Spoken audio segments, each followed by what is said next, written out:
ఎలా అనిపించింది వార్ 2?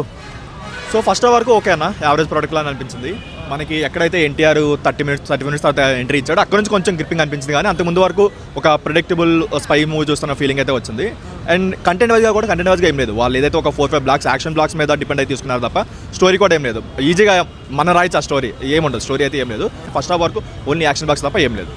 అంటే ఏదైతే మన ఫైట్ మీద ఎన్టీఆర్ ఎంట్రీ ఉంది చూడు, అది కూడా కొంచెం ట్రోల్ అవుతుంది కదా, అది అలా అనిపించింది. ట్రోల్ అని కాదు కానీ యాక్షన్ సీక్వెన్స్ అన్ని చాలా లాగ్ ఉన్నాయి, చాలా పెద్ద సీక్వెన్స్ లా పెట్టుకొని అంత అవసరం లేదు. ఏదో స్టోరీ వాళ్ళ క్యారెక్టర్ ఇంట్రడక్షన్ కోసం పెట్టుకుంటే అనిపించింది తప్ప స్టోరీకి సంబంధం లేని యాక్షన్ బాక్స్ అయితే పెట్టారు. అంటే ఎవరు డామినేషన్ ఎక్కువ ఉంది, ఎన్టీఆర్ ఋతిక్ రోషన్? లేదు, కంపేర్ చేసుకుంటే మాత్రం కొంచెం ఫస్ట్ 31 మినిట్స్ జూనియర్ రాడు కాబట్టి పర్లేదు, కానీ తర్వాత వచ్చినప్పటి నుంచి తన కామెడీ సెన్స్తో కొంచెం అప్పర్ హ్యాండ్ ఉంది, ఎందుకంటే తనకి ఎక్కువ సీన్స్ పడ్డాయి వన్స్ తను ఎంటర్ అయ్యాక. ఇద్దరికి కంపేర్ చేసుకుంటే దాని వరకు అయితే డామినేట్ చేస్తాడని చెప్పుకోవచ్చు. స్క్రీన్ ప్రెజెన్స్ కానీ గ్రేస్ కానీ చూస్తుంటే ఎవరిది ఎలా ఎక్కువ ఎంజాయ్ చేసేలా ఉంది, ఎన్టీఆర్ ఋతిక్ రోషన్? ఫస్ట్ 35 మినిట్స్ ఏదైతే ఋతిక్ రోషన్ ఉందో అది కంప్లీట్గా తనకి అసలు పేరు పెట్టాల్సిన అవసరం కూడా లేదు. కాకపోతే అది ఎప్పుడైతే మనకి ఎన్టీఆర్ వచ్చాడు అక్కడ నుంచి ఏంటంటే తన సీన్స్ తగ్గడం వల్ల, తన స్క్రీన్ ప్రెజెన్స్ పెరగడం వల్ల కొంచెం తన డామినేషన్ అనిపించింది తప్ప ఓవరాల్గా బ్లాక్ బస్టర్ మూవీ దిగబోతుంది అనుకోవచ్చా?